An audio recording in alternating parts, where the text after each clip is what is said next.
না, পারল না বাংলাদেশ। পারল না বাংলাদেশের যুব দল, বাংলাদেশের তরুণ দল। অনূর্ধ্ব-19 এশিয়া কাপে বাংলাদেশের হ্যাটট্রিক হলো না। হ্যাটট্রিক হবে কি? আমরা তো ফাইনালেই উঠতে পারলাম না। সেমিফাইনালে পাকিস্তানের কাছে বাংলাদেশ একেবারে বিধ্বস্ত হয়ে গিয়েছে, যেইটা আমাদের হ্যাটট্রিক শিরোপা জয়ের সম্ভাবনাটা শুধুমাত্র শেষ করে দেয়নি, বরং আগামী মাসে যে অনূর্ধ্ব-19 বিশ্বকাপ শুরু হবে সেই টুর্নামেন্টে বাংলাদেশের পারফরমেন্সটা কেমন হবে সেটাকেও একটা বড় প্রশ্নবোধক চিহ্নের সামনে দাঁড় করিয়ে দিল না। অথচ এইবারের টুর্নামেন্টের শুরুটা বাংলাদেশের কি দুর্দান্ত হয়েছিল। গ্রুপ পর্বের 3 ম্যাচের 3টাই বাংলাদেশ জিতেছিলাম আমরা, এবং গ্রুপ চ্যাম্পিয়ন হিসাবে সেমিফাইনাল খেলছিলাম। অন্যদিকে পাকিস্তান, তারা গ্রুপ রানার্স আপ হিসাবে সেমিফাইনালে এসেছে, ভারতের কাছে তারা হেরে গিয়েছিল। সেই পাকিস্তানের কাছে বাংলাদেশ এই ম্যাচটাতে সেমিফাইনালে একেবারে পাত্তাই পায়নি। বাংলাদেশ এইবারের যে টুর্নামেন্ট খেলতে নেমেছিল সেইখানটাতে আমরা যেটা বলছিলাম যে ডাবল ডিফেন্ডিং চ্যাম্পিয়ন হিসেবে গিয়েছি। গতবার আজিজুল হাকিম তামিমের নেতৃত্বাধীন দল চ্যাম্পিয়ন হয়েছে অনূর্ধ্ব-19 এশিয়া কাপে, তার আগের বার মাহফুজুর রহমান রাব্বির দল চ্যাম্পিয়ন হয়েছে। ফলে এইবারের ক্যাপ্টেনও আমাদের সেই আজিজুল হাকিম তামিমই রয়েছেন, এবং এই দলটার কোর গ্রুপটাও আসলে খুবই স্ট্রং। সেইটার প্রতিফলন গ্রুপ পর্বের ম্যাচগুলোতে আমরা দেখেছি, যেইখানটাতে আফগানিস্তানকে, শ্রীলঙ্কাকে এবং নেপালকে বাংলাদেশ হারিয়ে গ্রুপ চ্যাম্পিয়ন হয়েছে। কিন্তু যখন সবচেয়ে বেশি ম্যাটার করে নকআউট পর্বে, সেই জায়গাটাতে গিয়ে তো আমরা মুখ থুবড়ে পড়ে গেলাম। দেখুন, গতবারের টুর্নামেন্টটাতে যে বাংলাদেশ চ্যাম্পিয়ন হয়েছিল সেখানে কিন্তু আমরা গ্রুপ পর্বে 3টা ম্যাচই জিতিনি। এরাই আমাদের গ্রুপ প্রতিপক্ষ ছিল। সেখানে আমরা শ্রীলঙ্কার কাছে হেরে গ্রুপ রানার্স আপ হয়েছিলাম। অন্যদিকে পাকিস্তান 3টা ম্যাচই জিতেছিল, ভারতের বিপক্ষেও তারা ম্যাচ জিতেছিল। কিন্তু সেমিফাইনালে আমরা সেই পাকিস্তানকে হারিয়ে দিতে পেরেছিলাম, এবং বেশ সহজে স্বচ্ছন্দে একটা বড় সড়ো জয়ই পেয়েছিলাম।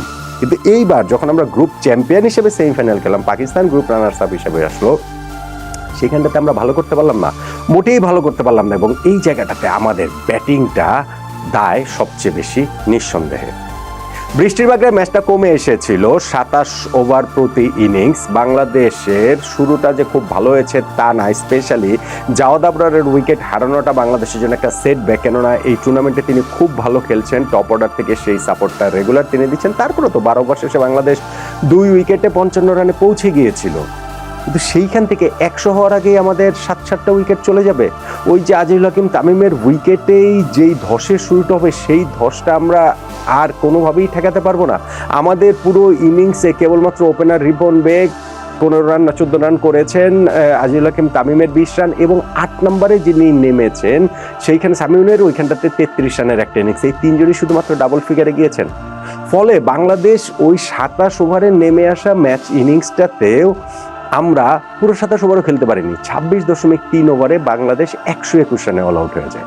121 রান ডিফেন্ড করে আসলে জেতা যায় না। সেইটা যতই আমরা প্রথম ওভারে পাকিস্তানের একটা উইকেট তুলে নেই না কেন, সেকেন্ড উইকেট পার্টনারশিপে ওরা 85 রান করে ম্যাচটা থেকে বাংলাদেশকে একেবারেই ছিটকে দেয়। সামির মিনহাস তিনি একটা ঝকঝকে ইনিংস খেলেছেন, সেটা হচ্ছে গিয়ে ওই গত 59 বলে 67 রানে একটা অপরাজিত ইনিংস খেলেছেন, এবং তাতে করে পাকিস্তান মাত্র 16.3 ওভারেই 2 উইকেট হারিয়ে জয়টা নিশ্চিত করে ফেলে, এবং 63 বল হাতে থাকতেই তারা এই জয়টা নিশ্চিত করে ফেলে। বাংলাদেশের জন্য এই পরাজয়ের সাইকোলজিক্যাল ব্লোটা আসলে অনেক। দেখেন, গত 2টা আমরা এই আন্ডার-19 এশিয়া কাপের শিরোপা জিতেছি।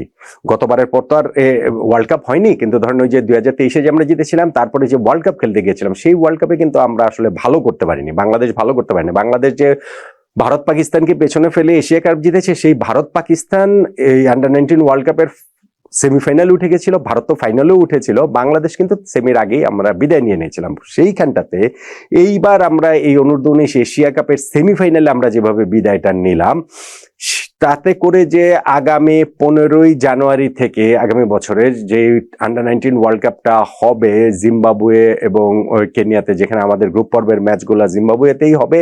আমাদের গ্রুপে প্রতিপক্ষ ভারত, নিউজিল্যান্ড এবং ইউএসএ।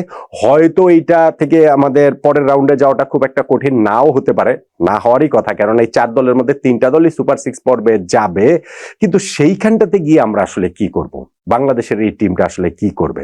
বাংলাদেশ এইবারের আন্ডার-19 এশিয়া কাপের গ্রুপ পর্বের ম্যাচগুলো যেভাবে খেলেছিল, তাতে করে এই সেমিফাইনাল ম্যাচটাকে যদি আমরা একটা অফ ডে ধরে নেই, যে না ঠিক আছে একটা দিন খারাপ গিয়েছে, ওই রকম ভাবে যদি প্লেয়াররা নিজেদেরকে মোটিভেট করতে পারে, টিম ম্যানেজমেন্ট মোটিভেট করতে পারে, ইন দ্যাট কেস শুধুমাত্র আমাদের আন্ডার-19 ওয়ার্ল্ড কাপে ভালো করার সম্ভাবনা রয়েছে। তা না হলে এই সাইকোলজিক্যাল ব্লোটা যে আন্ডার-19 এশিয়া কাপে গত দুইবারের আমরা চ্যাম্পিয়ন, এইবার আমরা ফাইনালে উঠতে পারলাম না, সেমিফাইনালে পাকিস্তানের সঙ্গে মোটামুটি কম্পিটই করতে পারলাম না, এই রেসটা যদি থেকে যায় তাহলে আন্ডার-19 ওয়ার্ল্ড কাপেও বাংলাদেশের পক্ষে ভালো করাটা কঠিন হয়ে যাবে নিঃসন্দেহে।